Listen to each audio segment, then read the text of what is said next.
ആശ്വാസം നേടാം. ഹൃത്തിനുള്ളിൽ ജീവൻ നൽകും വചനം, തിരുവചനം. 11-ാം സങ്കീർത്തനം. വേദപുസ്തകത്തിൽ ഞാൻ ഇഷ്ടപ്പെടുന്ന പുസ്തകത്തിൽ ഒരു പുസ്തകമാണ് സങ്കീർത്തന പുസ്തകങ്ങൾ. ഞാൻ കൺവെൻഷൻ വേദികളിലൊക്കെ പ്രസംഗിക്കുന്നത് സങ്കീർത്തനങ്ങൾ എന്നാണ്. സങ്കീർത്തനം പാട്ടുകളാണ്. ഓരോ സങ്കീർത്തനവും പാട്ടുകളാണ്. അതുകൊണ്ട് സങ്കീർത്തനത്തെ അധ്യായം എന്ന് പറയാറില്ല. ആരാധന സമയത്തും ആരാധനയ്ക്ക് മധ്യത്തിലും ആരാധന കഴിയുമൊക്കെ സമയത്ത് പാടുന്നതിന് വേണ്ടി ദൈവദാസന്മാർ ചിട്ടപ്പെടുത്തിയ ഗാനങ്ങളാണ് സങ്കീർത്തനങ്ങൾ. എനിക്ക് ജീവിതത്തിൽ ചില അസ്വസ്ഥതകളും സങ്കടങ്ങളും ഒക്കെ വരും.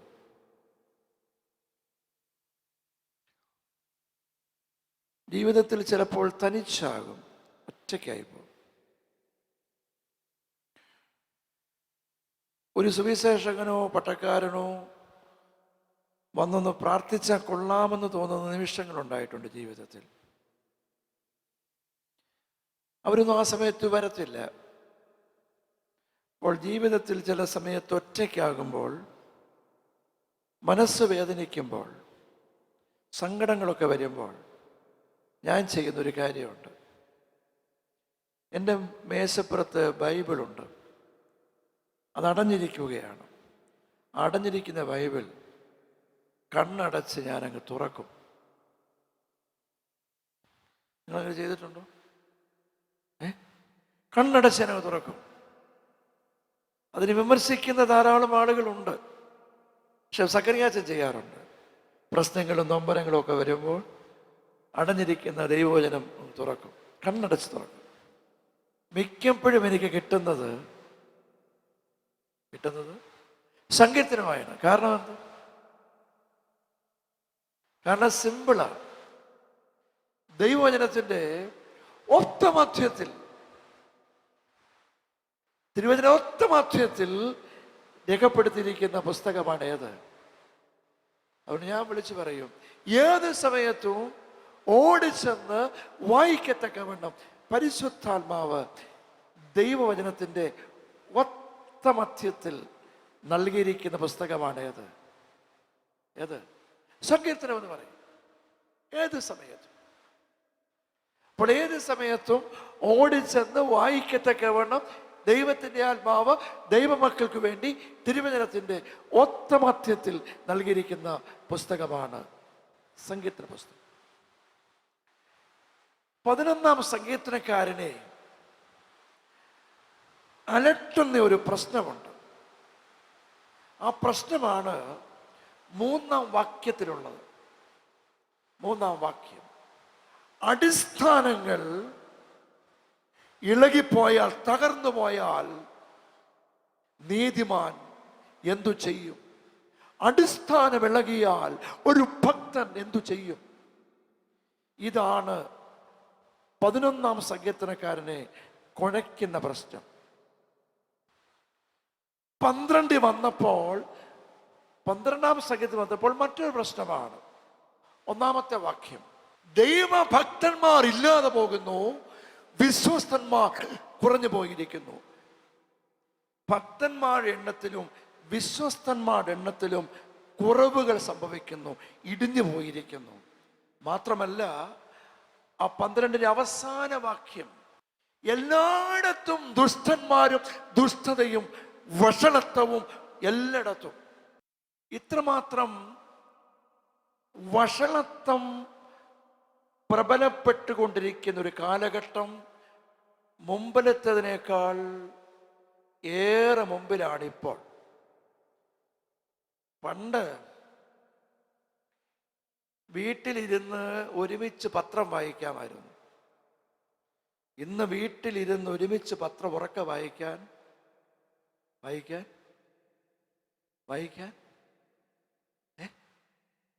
പ്രയാസം. വിശദീകരിക്കാൻ ആഗ്രഹിക്കുന്നില്ല. അത്രമാത്രം വഷളത്വം പ്രബലപ്പെടുന്നു. മാത്രമല്ല, എല്ലായിടത്തും ദുഷ്ടത, എല്ലായിടത്തും ഇവരയേറെ സഞ്ചരിക്കുന്നു, ദുഷ്ടന്മാരും ദുഷ്ടത. ഇതാണ് 12-ാം സങ്കീർത്തനക്കാരനെ വേദനിപ്പിക്കുന്ന വിഷയം. 13-ൽ വന്നപ്പോൾ മറ്റൊരു പ്രശ്നമാണ്. 1-ാമത്തെ വാക്യം, യഹോവേ എത്ര നാൾ നീ എന്നെ മറന്നുകൊണ്ടിരിക്കും? ദൈവം മറന്നുപോയോ? ദൈവം മറന്നുപോയിരിക്കുന്നു, ദൈവം മുഖം തിരിച്ചിരിക്കുന്നു. ഇതാണ് 13-ാം സങ്കീർത്തനക്കാരനെ വേദനിപ്പിക്കുന്ന വിഷയം. ചുരുക്കത്തിൽ 3 അടിസ്ഥാന വിഷയങ്ങൾ കൈകാര്യം ചെയ്യുന്ന 3 സങ്കീർത്തനങ്ങളാണ് 11, 12, 13. 11-ാം സങ്കീർത്തനക്കാരൻ്റെ പ്രശ്നം അടിസ്ഥാനം ഇളകുന്നു. 12-ൽ വന്നപ്പോൾ വഷളത്വം പ്രബലപ്പെടുന്നു, ദുഷ്ടന്മാർ എല്ലാത്തും സഞ്ചരിക്കുന്നു, ഭക്തൻ കുറയുന്നു, വിശ്വസ്തന്മാർ കുറഞ്ഞു പോകുന്നു.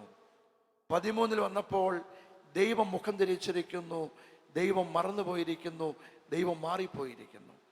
ചുരുക്കത്തിൽ 3 അടിസ്ഥാന പ്രശ്നങ്ങൾ കൈകാര്യം ചെയ്യുന്ന 3 സങ്കീർത്തനങ്ങളാണ് 11, 12, 13. 11-ാം സങ്കീർത്തനക്കാരനെ ഏറെ വേദനിപ്പിച്ചത് അവന്റെ ജീവിതത്തിൽ കടുത്ത നിരാശ വന്നു. കടുത്ത നിരാശ. നിരാശ എന്ന് പറയുന്നത് മനുഷ്യ സഹജമാണ്. നിരാശ. ഭക്തനായ ഏലിയാവിന് പോലും എന്തുണ്ടായി? നിരാശ വന്നു. ഭക്തനായ ഏലിയാവ് പറയുന്നുണ്ട്, മടുത്തു, മടുത്തു, മടുത്തു, മതി. എൻ്റെ പിതാക്കന്മാരെക്കാൾ ഞാൻ ഒട്ടും നല്ലവനല്ല, എനിക്ക് മതിയായിരിക്കുന്നു. അപ്പൊ ജീവിതത്തിൽ ചില സമയത്ത് ഭക്തന്മാര് പോലും പറഞ്ഞിട്ടുണ്ട്, മതി, എനിക്ക് ഇവിടെ കൊണ്ട് മതി, ഇത്രയൊക്കെ മതി എനിക്ക്. അപ്പോൾ ജീവിതത്തിൽ, മനുഷ്യ ജീവിതത്തിൽ നിരാശ വരും. അങ്ങനെ നിരാശയിലൂടെ കടന്നുപോയ ഒരു സങ്കീർത്തനക്കാരൻ പാടിയ പാട്ടാണ് എത്രാം സങ്കീർത്തനം? പറ. 11-ാം സങ്കീർത്തനം. ഇതെന്റെ ജീവിതത്തോട് ചേർത്ത് നിർത്തി ധ്യാനം നയിക്കുവാനാണ് തുടർന്നുള്ള സമയം ഞാൻ ആഗ്രഹിക്കുന്നത്. മനുഷ്യ ജീവിതത്തിൽ നിരാശ സഹജമാണ്. എന്നാൽ നമ്മുടെ നിരാശയെ പ്രത്യാശയാക്കി മാറ്റുന്ന ഒരു ദൈവമുണ്ട്. അപ്പോൾ എൻ്റെ പ്രസംഗത്തിന്, എൻ്റെ ധ്യാനത്തിന് 2 ഭാഗമുണ്ട്. 1-ാമത്തെ ഭാഗം, എന്തുകൊണ്ടാണ് ഈ ഭക്തനായ ദാവീദിന് ജീവിതത്തിൽ മടുപ്പ് വന്നത്, നിരാശ വന്നത്?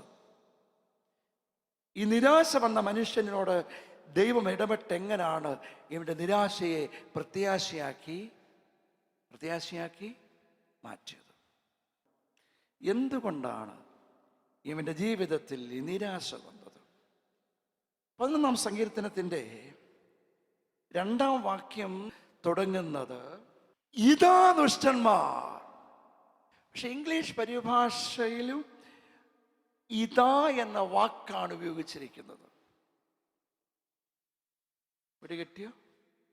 ഇതാ ദുഷ്ടന്മാർ ഹൃദയപരമാർത്ഥികളെ ഇരുട്ടത്തെയ്യേണ്ടതിന് വില്ല് കുലച്ച് അസ്ത്രം ഞാണിന്മേൽ തൊടുക്കുന്നു. എന്തോ ദുഷ്ടന്മാര്? ഇതാ ദുഷ്ടന്മാർ. ഇതാ എന്ത്? ഇതാ ദുഷ്ടൻ എന്ന് പറഞ്ഞാൽ ഇംഗ്ലീഷ് വേദപുസ്തകം അത് തന്നെയാണ്. ഇതാ, ബിഹോൾഡ് എന്ന ഇതാ. ഇതാ എന്ന് പറഞ്ഞാൽ ദുഷ്ടനെ തിരക്കി ഒരു ടാക്സി പിടിച്ച്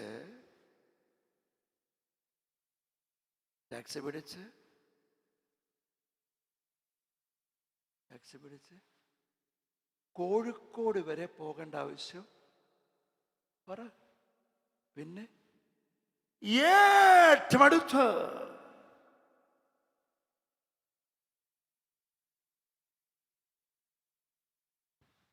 എന്ന് പറഞ്ഞാൽ പ്രശ്നങ്ങളും പ്രതിസന്ധികളും ദൂരെയല്ല, മാറിയല്ല, മറിച്ച് ഏറ്റവും അടുത്ത പ്രശ്നങ്ങൾ വരുമ്പോൾ, പ്രതിസന്ധികൾ വരുമ്പോൾ ഏത് മനുഷ്യനും എന്ത് വരും? ഞാൻ വിശദീകരിക്കാൻ പോവാ.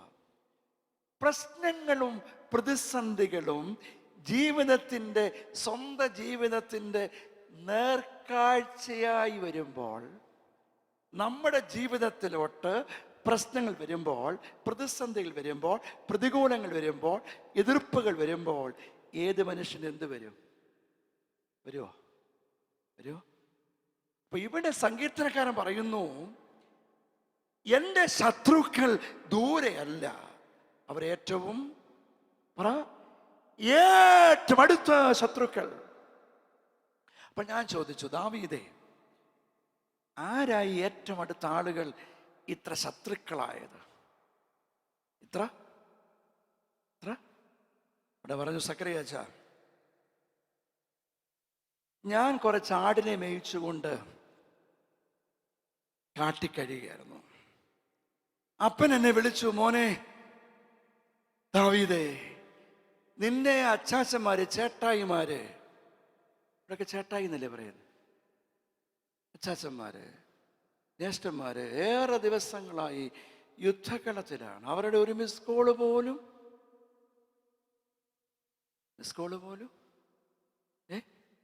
ഇല്ല. അവരെ ഫേസ്ബുക്കിലും അവരില്ല. എന്തിനാ വാട്സാപ്പിൽ പോലും ഇപ്പൊ അവരെ ഞാൻ ആകെ വിഷമിച്ചിരിക്കുകയാണ്. ഇത് പറഞ്ഞത് കേട്ട മാത്രേ ഈ ദാവീദങ്ങ് അനുസരിച്ചു. ദാവീദങ്ങ് പറ. ഞാൻ ഈ ചില വീട്ടിലെ അമ്മമാരോട് പിള്ളേർക്ക് അനുസരണമുണ്ടോ എന്നുള്ളതിന് ഒരു ടെസ്റ്റ് ഇടാൻ പറയും. അമ്മമാര് പിള്ളേർക്ക് അനുസരണമുള്ള ടെസ്റ്റ് ഇടാനായിട്ട് അവര് കണക്ക് പഠിച്ചുകൊണ്ടിരിക്കും, മാത്തമാറ്റിക്സ് പഠിച്ചുകൊണ്ടിരിക്കുമ്പോൾ, മോനെ 1.5 കിലോ ആപ്പിൾ വാങ്ങിക്കാൻ പറഞ്ഞാൽ, അല്ലെ ക്യാബേജ് വാങ്ങിക്കാൻ പറഞ്ഞാൽ, സവാള വാങ്ങിക്കാൻ പറഞ്ഞാൽ, അവൻ അന്നേരമേ സൈക്കിൾ എടുത്തോണ്ട് പോയി എന്താ വാങ്ങിക്കും? ഈ ഉള്ളി വാങ്ങിക്കും. എന്നാൽ ക്രിക്കറ്റുകൾ എങ്ങോട്ട് നടന്നുകൊണ്ടിരിക്കുമ്പോൾ സച്ചിൻ തെണ്ടുൽക്കർ 97 എന്നിങ്ങനെ കൊട്ടിക്കൊണ്ടിരിക്കുമ്പം, 97 ഒത്തിരി കൊട്ടിയിട്ടുള്ളതാ, കൊട്ടിക്കൊണ്ടിരിക്കുമ്പം അമ്മ വിളിക്കുക, മോനെ വായുഗുളിക വാങ്ങിച്ചോണ്ടിരാൻ പറഞ്ഞാൽ ഈ പൊന്നുവൻ എന്നാ അവരോട് പറയും? അമ്മേ, തെണ്ടുൽക്കർ എവിടെ നിൽക്കുക? 97 നിൽക്കുക, വാങ്ങിച്ചോണ്ട് വരാം. ഇതൊന്ന് അപ്പോഴത്തേക്ക് അമ്മയുടെ ഗ്യാസ് പോവും. ദൈവമക്കളെ, താമസിച്ചുള്ള അനുസരണമേ അല്ല. അനുസരണം പറയുന്നത് ഇംപ്ലിസിറ്റ് ഒബീഡിയൻസ്. അപ്പനാണ് അനുസരിക്കാൻ പറയുന്നത്. അപ്പൻ പറഞ്ഞത് കേട്ട് ഈ ദാവീദ് അങ്ങ് അനുസരിച്ചു. ആടിനെ വിട്ടിട്ട് ജ്യേഷ്ഠന്മാരുടെ സുഖക്ഷേമം അന്വേഷിക്കാനായിട്ട് പോകാൻ വീട്ടിൽ വന്നു. ജീൻസും ഒക്കെ ഇട്ടങ്ങോട്ട് ഇറങ്ങാൻ തുടങ്ങിയപ്പം അമ്മയപ്പനും പറഞ്ഞു, മോനെ പോവല്ലയോ, ഇച്ചിരി ഫ്രൈഡ് റൈസും ബിരിയാണിയും കൂടെ ഇല്ലയോ? നിങ്ങളുടെ ഇരിപ്പ് കണ്ടിട്ട് അതൊന്നും ഇല്ലെന്ന് തോന്നുന്നു. ഇച്ചിരി നെയ്ച്ചോറും ബിരിയാണിയും ഒക്കെ കൊണ്ടുപോകാൻ പറഞ്ഞു, പത്തിരിയൊക്കെ. അതുമൊക്കെ തലയെ കെട്ടി ഈ അച്ചാച്ചന്മാരുടെ യുദ്ധസ്ഥലത്തോട്ട് ആര് പോവുകയാണോ? ദാവീദ് പോവുകയാണോ? ദൂരേന്ന് ദാവീദ് വരുന്നത് മൂത്ത ജ്യേഷ്ഠൻ ഏലിയാബ് കണ്ടു. ആര് കണ്ടു? എങ്ങനെ വരുന്നത്? ഇവൻ ഈ ഫ്രൈഡ് റൈസും ബിരിയാണിയും ഒക്കെ കെട്ടി നടന്നു വരുന്നത് മൂത്ത ജ്യേഷ്ഠൻ ഏലിയാബ് കണ്ടിട്ട്, വായിച്ചേ 1 ശമൂവേൽ 17:28, ക്ഷുഭിതനായി എന്ന് പറഞ്ഞാൽ കോപിച്ചു, ക്ഷുഭിതനായി. ദാവീദിന്റെ തലയിൽ എന്തോ ഇരിക്കുക? ആർക്കുള്ളത്? പറ. അപ്പോൾ ഒരു കാരണം കൂടാതെ തന്നോട് കോപിച്ച ശത്രു അയൽവക്കത്തുള്ളവനാന്നോ? പിന്നെ പറ. സ്വന്തം ജ്യേഷ്ഠൻ അകാരണമായി ഒരു കാരണം കൂടാതെ നിന്നോട് കോപിച്ചാൽ ഏത് മനുഷ്യനും എന്തു വരും? നിരാശ വരുമോ? അകാരണമായി, കാരണം കൂടാതെ മൂത്ത ജ്യേഷ്ഠൻ അകാരണമായി നിന്നോട് കോപിച്ചാൽ ഏത് മനുഷ്യന് എന്തു വരും? നിരാശ വരും. ഒരു കാരണം കൂടാതെ കോപിച്ച ശത്രു ആരാ? സ്വന്തം ചേച്ചി, സ്വന്തം ജ്യേഷ്ഠൻ അകാരണമായി കോപിക്കുകയാ. അടുത്ത വായിച്ചേ. നീ ഇവിടെ എന്തിനാടാ വന്നത്? ശ്രദ്ധിക്കണേ, തന്റെ വരവിന്റെ ഉദ്ദേശശുദ്ധി പോലും പറ ചോദ്യം ചെയ്തോ? ഇല്ലയോ? നീ ഇവിടെ എന്തിനാടാ? നമ്മുടെ ജീവിതത്തിന്റെ ഉദ്ദേശശുദ്ധി ചോദ്യം ചെയ്യപ്പെട്ടാൽ മനസ്സ് നൊമ്പരം വരുമോ? വരത്തില്ലേ? ഓ, നീ ഇവിടെ എന്തിനാടാ വന്നേ? മനസ്സിലായോ? ഞാൻ പറയുന്നത് വളരെ വ്യക്തതയോടാ പറയുന്നത്. സ്വന്തം ജ്യേഷ്ഠൻ, മൂത്ത ജ്യേഷ്ഠൻ അകാരണമായി കോപിക്കുകയും തൻ്റെ ഉദ്ദേശശുദ്ധിയെ ചോദ്യം ചെയ്യുകയും ചെയ്തു. അടുത്തത് വായിച്ചേ. അഹങ്കാരവും ദുഷ്ടതയും എന്ന് പറഞ്ഞ അർത്ഥം എന്താ? നീ ആരാന്നാ? നീ ദുഷ്ടനാ. ചുരുക്കം പറഞ്ഞാൽ അസത്യമായി. ഇത് വല്ല സത്യമുണ്ടോ? അപ്പൊ തന്നെക്കുറിച്ച് അസത്യമായ കാര്യം, നുണ, വ്യാജം പ്രചരിപ്പിച്ചത് ആരാ? പറ. സ്വന്തം ജ്യേഷ്ഠൻ. തന്റെ നിരാശയുടെ ഒന്നാമത്തെ കാര്യമാണ് വിശദീകരിക്കുന്നത്. അതാ ദുഷ്ടനല്ല, മറിച്ച് ഇതാ ദുഷ്ടൻ. ഏറ്റവും അടുത്ത ആളുകൾ ആരായി മാറി? ശത്രുവായി ഒരാളിനെ പരിചയപ്പെടുത്തി. അതാരാ? മൂത്ത ജ്യേഷ്ഠൻ. മൂത്ത ജ്യേഷ്ഠൻ ആരുടെ സ്ഥാനമാണുള്ളത്? അപ്പന്റെ സ്ഥാനം. അപ്പന്റെ സ്ഥാനത്തുള്ള ഒരാള് ദൈവ പൈതൽ നിന്നോട് അകാരണമായി കോപിക്കുകയും നിന്റെ ഉദ്ദേശശുദ്ധി ചോദ്യം ചെയ്യുകയും നിനക്കെതിരെ അസത്യമായ കാര്യങ്ങൾ പ്രചരിപ്പിക്കുകയും ചെയ്യുമ്പോൾ ഏത് മനുഷ്യനും എന്തു വരും? നിരാശ വരും. അടുത്തത്, ഞാൻ മുന്നോട്ട് നീങ്ങുകയാണ്. യുദ്ധക്കളത്തിൽ ദാവീദ് വന്നു നിന്നു. ഇവനെ നിപ്പ് കണ്ടപ്പോൾ തന്നെ ശൗലിന് തോന്നി ഇവൻ സംതിങ് സ്പെഷ്യലാണ്. Something special. ഇവന്റെ നിപ്പും നോട്ടവും ഒക്കെ കണ്ടപ്പോൾ ശൗലിന് തോന്നി. ശൗല് പതുക്കെ ചാര എടുത്തിട്ട് പറഞ്ഞു, ചക്കരെ പൊന്നുമോനെ, ഞാൻ ഏപ്പാട് നീക്കി ആരുടെ മുമ്പിൽ? മല്ലനായ ഗോലിയാത്തിന് മുമ്പിൽ ഏപ്പാട് നീക്കുകയാണ്. അതുകൊണ്ട് ഇവനെ നീ ഒന്ന് തോപ്പിക്കാമെങ്കിൽ എൻ്റെ മോളെ കെട്ടിച്ച് പറ. ഏതാണും എപ്പോഴും വീഴും, അതേ വീഴും അല്ലേ? ഞാൻ ഇങ്ങോട്ട് നോക്കിയാ പറയുന്നത്. അത് ആരായി പ്രോമിസ് കൊടുത്തത്? ഇസ്രായേലിന്റെ ഒരു രാജാവ് ഓഫർ ചെയ്യുകയാണ്. എന്താ ഓഫർ? എൻ്റെ മകളെ വിവാഹം കഴിച്ചു തരാം, എൻ്റെ രാജ്യം തരാം, എൻ്റെ സിംഹാസനം നിനക്ക് തരാം. ഒറ്റ കണ്ടീഷനേ ഉള്ളൂ. എന്താ കണ്ടീഷൻ? ഈ മല്ലനായ ഗോലിയാത്തിനെ നീ ഒന്ന് കൊല്ലണം, തകർക്കണം, തോൽപ്പിക്കണം. എന്തിനാ? ഉടുത്തിരുന്ന തുണി വരെ കൊടുക്കാൻ റെഡിയാണ്. ആര്? അല്ല, ദാവീദോ? രാജാവ്. നമ്മളാണെ വാങ്ങിച്ചുടനെ ഇടത്തില്ലയോ? ഇപ്പൊ നമ്മുടെ പിള്ളേരുടെ പ്രശ്നം എന്തോ? അവർക്ക് എന്തോ കൊടുക്കണം, കിട്ടുന്നെല്ലാം വാരി വലിച്ചങ്ങ് ഇട്ടോളൂ. പക്ഷെ ഇവിടെ ഈ ശൗൽ ഇത് കൊടുത്തപ്പോൾ ശൗലിനോട് ദാവീദ് പറഞ്ഞു, എനിക്കിത് ചേർച്ചയുള്ളത് ചേർച്ചയുള്ളത്? എന്നെ കേൾക്കുന്ന സഹോദരങ്ങളെ, ചേർച്ചയില്ലാത്ത ഒന്നും ചേർത്ത് കെട്ടല്ലേ. ഇത് വേണ്ടെന്ന് വെച്ചു, സെന്നോ, നോ പറയേണ്ടത് നോ പറയണം. സെന്നോ, എനിക്ക് വേണ്ട. ചുരുക്കട്ടെ, ഈ യുദ്ധകളത്തിൽ ഗോലിയാത്ത് തോറ്റു. ആര് ജയിച്ചു? ദാവീദ് ജയിച്ചു.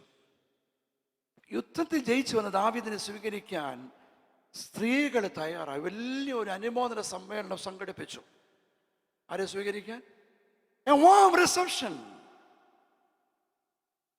ആ റിസപ്ഷനിൽ, ആ മീറ്റിങ്ങിൽ ഒരു പാട്ട് പാടാനായിട്ട് സ്ത്രീജനങ്ങളെ കൊടുത്തു. അവരതിന് പാടാനൊക്കെ മിടുക്കര്. അവരൊരു പാട്ട് എഴുതി ചിട്ടപ്പെടുത്തി ട്യൂൺ ചെയ്ത് പാടി. എന്താ ഒരു പാടിയ പാട്ട്? സൗൽ 1000 കൊന്നപ്പോൾ ദാവീദോ, ശ്രദ്ധിച്ചോണം, 2 ശീലേ പാടിയുള്ളൂ. ഇല്ലേ? 2 ശീലേ പാടിയുള്ളൂ. ആ പാട്ട് കേട്ടപ്പോൾ മുതൽ പിന്നീട് ഒരു സ്വസ്ഥതയും ആര് കൊടുത്തില്ല? ദാവീദിന് ആര് കൊടുത്തില്ല? സൗൽ കൊടുത്തില്ല. ഈ സൗലിനെ ഭയപ്പെട്ട്, പ്രാണൻ ഭയപ്പെട്ട്, ജീവൻ ഭയപ്പെട്ട് ഏറിയ നാളുകൾ ഇവിടെ കഴിയേണ്ടി വന്നു. പറ. ഗുഹയ്ക്കകത്ത് അമ്മായിയപ്പനെ ഭയപ്പെട്ട്. സൗൽ ആരാ? ദാവീദിന്റെ ആരാ? അമ്മായിയപ്പൻ. ഇപ്പൊ സ്വന്തം അമ്മായിയപ്പനെ ഭയപ്പെട്ട് ദീർഘവർഷങ്ങൾ കാട്ടിലും മേട്ടിലും പ്രാണൻ ഭയന്ന് താമസിക്കേണ്ടി വന്നു. ആർക്ക്? ആർക്ക്? ദാവീദിന്. അപ്പൊ ശത്രു ആര്? രണ്ടാമത്തെ ശത്രു ആര്? അമ്മായിയപ്പനായ. പറഞ്ഞ് അയലോക്കത്ത് പോണോ? ശത്രുവിനെ തിരക്കി പോണോ? പോണോ? പിന്നെ ആര്? ആദ്യത്തെ കക്ഷി ആര്? മൂത്ത ജ്യേഷ്ഠൻ. സെക്കൻഡ് വൺ അമ്മായിയപ്പനായ സൗൽ. ഞാൻ മുന്നോട്ട് പോവുകയാണ്. സൗൽ മരിച്ചു. അപ്പൊ ദാവീദ് ചോദിച്ചു, ഇനിയെങ്കിലും ഒരു സ്വസ്ഥത ഉണ്ടാകും എന്ന് പ്രതീക്ഷിച്ചു. ആരെ? ദാവീദ്. അപ്പോഴാണ് താൻ ജന്മം കൊടുത്ത, വേദപുസ്തക ഭാഷയിൽ പറഞ്ഞാൽ താൻ ജനിപ്പിച്ച, എനിക്ക് ഇഷ്ടമുള്ള വാക്കാ. വേദപുസ്തകത്തിൽ ഒത്തിരി ഉണ്ട് ഈ ജനിപ്പിച്ച. സത്യവേദപുസ്തകത്തിലെ വാക്ക ഏതാ? ജനിപ്പിച്ച. എനിക്കത് ഇഷ്ടമാണ്.